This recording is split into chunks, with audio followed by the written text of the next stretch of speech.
समस्त स्तंभकारों से भगवान के फोटो छापना बंद करवाना, इसलिए मैंने 1 लाख किलोमीटर मोटरसाइकिल से यात्रा का लक्ष्य उठाया है।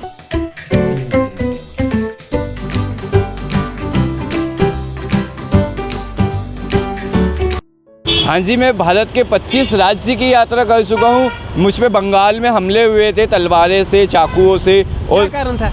कारण ये था कि मैं भगवा ध्वजा लेके चल रहा था वहाँ पे बंगाल में, यही कारण था। वर्धमान और मोरगांव के बीच में मुझ पे हमले हुए।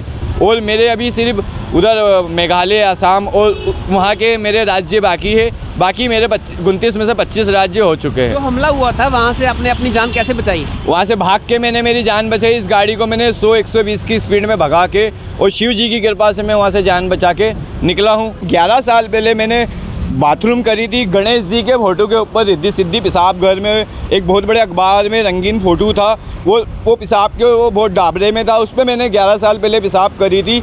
जब से मेरे दिल में ऐसा भाला घुस गया था, जब से मैंने डिसाइड किया था मैं शादी नहीं करूँगा। अनजाने में आपने पेशाब किया था? अनजाने में किया था, और वो पेशाब घर में ही था, डाबरे में तैर रहा था अखबार। जब से मैं अखबार के ख़िलाफ़ हूँ कि आप लोग ना छापे, मैं 11 साल से कह रहा हूँ अखबार में ना छापो। मैंने शादी नहीं की, मेरे माता पिता और इंदौर के कुछ लोगों ने मेरी मदद करी है।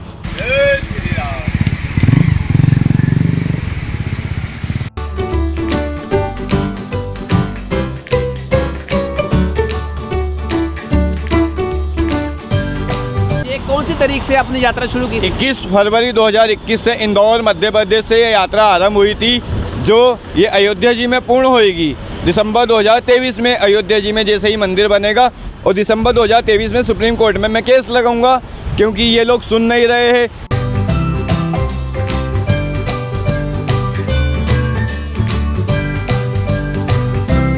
सत्रह राज्य के पत्रकारों के मोबाइल नंबर मैं आपको दे सकता हूँ। किसी भी पत्रकार ने मेरी न्यूज़ क्यों नहीं छापी, मैं मेरा पूरा डाटा आपको देने को तैयार हूँ। अब आप बताइए, मैं आपसे हाथ जोड़ के निवेदन करता हूँ जालंधर की जनता से, कृपया मेरा साथ दीजिए, सत्य के साथ में आप खड़े होइए।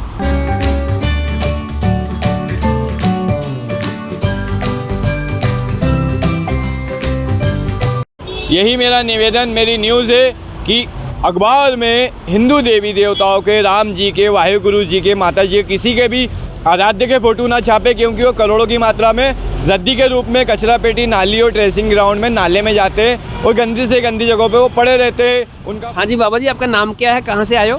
हाँ जी, जय श्री राम। मैं अयोध्या आमंत्रण दूत हूँ, बवंडर बाबा विनोद यादव, और मैं अयोध्या जी से आया हूँ राम जी का मंदिर का आमंत्रण लेके। आप सभी आमंत्रित थे दिसंबर 2023 में, और एक विरोध लाया हूँ अखबार के खिलाफ़ कि चाहे राम जी को हो, चाहे वाहिगुरु जी के हो, चाहे माता जी के हो, किसी भी आराध्य भगवान के फ़ोटो अखबार में ना छापे, क्योंकि वो रद्दी के रूप में नाली में, कचरा पेटी में और डस्टबिन में जाते हैं, जिससे हमारे आराध्य, हमारी आराधना जिसकी हम सुबह पूजा करते हैं घर में, मंदिर में, ऑफिस में, फैक्ट्री में, जिसका बड़ी मात्रा में अपमान होता है। और ये भारत देश के चौथे स्तंभकार, असंवैधानिक प्रेस वाले करोड़ों की मात्रा में हमारा अपमान कर रहे हैं। मैं संपूर्ण भारत में यात्रा करते हुए प्रेस में विरोध कर रहा हूं, और मैं 7-5 दिन से जालंधर में हूं, और मेरी कोई न्यूज़ नहीं छाप रहा है। ये देखिए आप, ये व्यापारी है, इसने माचिस के ऊपर इन्होंने लक्ष्मण जी छाप रखे हैं।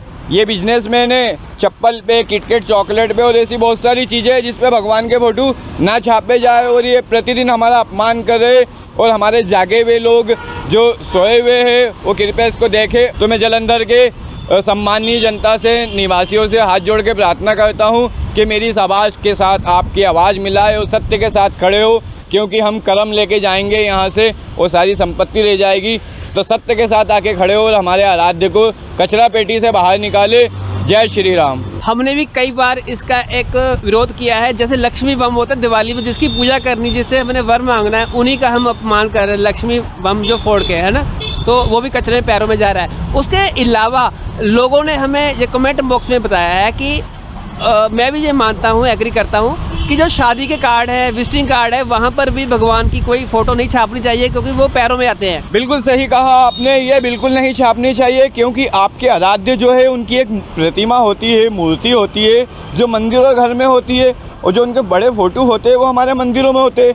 अन्य से जो दूसरी चीज़ें होती है, शादी का कार्ड है, पत्रिका है, चप्पल है, जूता है, इन पे कोई आवश्यकता नहीं है। सिर्फ हमारे अपमान करने के लिए छापा जाता है, और हमारे जागरूक लोग इसके प्रति खड़े हो तो हमारे भगवान आज पता है आपको हमारे धर्म में इज्जत नहीं है, क्योंकि हमारा धर्म कमज़ोर है, इसी वजह से हमारा धर्म कमज़ोर है। ये तो बात हो गई प्रिंटिंग की, है ना। जी। तो एक अपील उनसे भी करनी चाहिए जो इसके ऑर्डर देते हैं, जो डिजाइनर डिजाइन बनाता उन्हीं है, से जागरूक- जिसने मान लो मैंने ऑर्डर दिया है कोई फ्लैक्स छापना है, तो मैं पहले ही डिजाइनर को मना कर दूं कि धार्मिक फोटो मेरे विजिटिंग कार्ड पर, वेडिंग कार्ड पर कोई चीज़ ऐसी ना छापे जो पैरों में आए। वेडिंग कार्ड पर मंत्र भी लिखे होते हैं। वो जी, यही तो हमारे लोगों को देखना है और सोचना है, यही हमारे जागे हुए लोगों को क्यों नहीं दिख रहा। वो खुद ही अपने धर्म का अपमान कर रहे हैं, वो स्वयं, कोई दूसरा नहीं कर रहा है, वो स्वयं ही अपमान कर रहे हैं।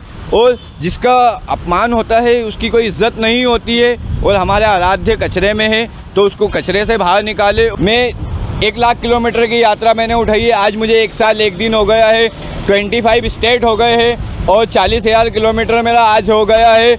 और मैंने 3 साल में मैंने 1 लाख किलोमीटर के सुप्रीम कोर्ट में अखबार के खिलाफ केस लगाना है, क्योंकि वो व्यापारी नहीं है, असंवैधानिक स्तंभकार है। व्यापार, इन पे मैं कोर्ट में केस लगाऊंगा, प्रेस में, उसके बाद जितने व्यापारी हैं उन पे मानहानि के दावे लगा के बंद कराऊंगा। उसके अलावा अगर बात करें डिजिटल प्लेटफॉर्म की, वहाँ पर भी इतना हानि नहीं होता। अगर बात करें फिल्मों की, उसमें बहुत गंद मचाया हुआ है, उसमें बहुत अपमान किया जा रहा है, बहुत बड़ी मात्रा में गंद मचा है। तो मैंने वहाँ पर तो केस क्यों नहीं कर रहा वहाँ पे ये सब जो वो भी आपके केस में- धंधा क्या वो भी आपके केस के दायरे में है?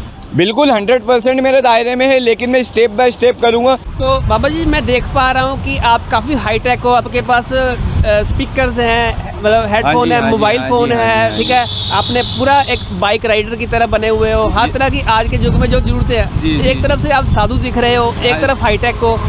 आप है कौन, कहा कि आपका जैसे परिवार में कौन है, खर्चा कौन उठा रहा है आपकी यात्रा का? हाँ जी, मैं इंदौर से, हम 5 बहन भाई में मैं सबसे छोटा हूँ। 11 साल पहले मैंने बाथरूम करी थी गणेश जी के फोटो के ऊपर, रिद्धि सिद्धि पेशाब घर में। एक बहुत बड़े अखबार में रंगीन फ़ोटो था, वो पेशाब के वो बहुत डाबरे में था, उस पर मैंने 11 साल पहले पेशाब करी थी। जब से मेरे दिल में ऐसा भाला घुस गया था, जब से मैंने डिसाइड किया था मैं शादी नहीं करूँगा। अनजाने में आपने पेशाब किया था? अनजाने में किया था, और वो पेशाब घर में ही था, डाबरे में तेज रहा था अखबार। जब से मैं अखबार के ख़िलाफ़ हूँ कि आप लोग ना छापे, मैं 11 साल से कह रहा हूँ अखबार में ना छापो। मैंने शादी नहीं की, मेरे माता पिता और इंदौर के कुछ लोगों ने मेरी मदद करी है। मुझे ये 1 साल हो गया है साधु समाज में आए को, और मेरे घर के लोग और कुछ रास्ते में अच्छे लोग मिलते हैं जो मुझे सहयोग करते हैं, क्योंकि मैं भिखारी नहीं क्रांतिकारी बना हूँ। और मैं धर्म रक्षिता और अपने भगवान के लिए भारत में यात्रा करके यही संदेश दे रहा हूँ कि अपने धर्म की इज्जत करो तो आपकी इज्जत होएगी, क्योंकि जो कचरे में रहता है उसकी इज्जत नहीं होती है, और हमारे आराध्य कचरे में पड़े हैं तो उनकी इज्जत कैसे हो सकती है। तो कहने का अभिप्राय ये है कि हम मंदिरों में जाके दिन रात जो जितने भी भगवान को मानते हैं जी, वो ढोंगे, वो दिखावा है जी, वो आपका है ही नहीं। आप तो सिर्फ एक फॉर्मेलिटी निभाते, आपकी श्रद्धा नहीं है वो आपकी श्रद्धा नहीं है। आपकी श्रद्धा होती तो आप आपके आराध्य के लिए कहीं स्टैंड लेते। जिन आराध्य देवताओं से हम मांगते हैं, कुछ ना कुछ मांगते हैं, ठीक है, वर मांगते हैं, अपने बच्चों के लिए मांगते हैं, हम उन्हीं की ही इज्जत नहीं कर पा रहे। हाँ जी, क्योंकि उन्होंने आपको सबसे पहले तो एक आदमी, एक औरत, एक हिजड़ा बनाया, नर नारी किन्नर बनाया, पशु पक्षी जीव जंतु तो आपको बनाया नहीं। तो आपको तो ईश्वर को धन्यवाद देना चाहिए। उसके बावजूद भी हम भगवान से मांगते हैं, वो भी अच्छी बात है, हम उनसे नहीं मांगेंगे, लेकिन हम उनकी इज्जत तो करते ही नहीं, तो उनसे क्या मांगे हम? वो आपको क्या देंगे जब आप उनकी इज्जत नहीं करते हो? तो ये आप अवेंजर बाइक यूज़ कर रहे हो? हाँ जी, बजाज एवेंजर। ये भिक्षा मांग के ही ली थी ये यात्रा शुरू करने के पहले। जिनके वहाँ मैं बताता हूँ ना आपको, मैं जिनके वहाँ गाड़ी चलाता था, 22 ईयर टैक्सी ड्राइवर, 22 साल मैंने जहाँ गाड़ी चलाई है अलग अलग जगहों, उन लोगों ने सहयोग किया है। वो सबके नंबर, सबके नाम, और जिन जिन ने इसमें अच्छा सहयोग किया है सबके मेरे अभी भी मेरे पास एंट्री है। रास्ते में आपकी चेकिंग भी होती है, कागज पत्र दिखाते हो? हाँ जी, मैं सब कुछ, मेरे गाड़ी का PUC कार्ड, लाइसेंस, RTO और बीमा, RTO संबंधित सारी चीज़ें मेरे कने, और राइडिंग किट पूरा मेरे सब मित्रों ने दिलवाया मुझे ये यात्रा के लिए। जैसे हम देख पा रहे हैं कि राइडिंग किट तो आपने पहनी हुई है, पर हेलमेट क्यों नहीं पहनी? हेलमेट मेरा गिर गया है, और मेरे कने अभी हेलमेट की गुंजाइश है नहीं, और कोई भगत मिल जाएंगे और वो यदि दिला देंगे, मैं मांगूंगा नहीं। वो कहते हैं मेरे कने कि बाबा आपके पास हेलमेट नहीं, तो मैं निवेदन करता हूँ, टूट गया है प्रभु आप दिलवा दीजिए जी, क्योंकि मैं नौकरी तो राम नाम की कर रहा हूँ।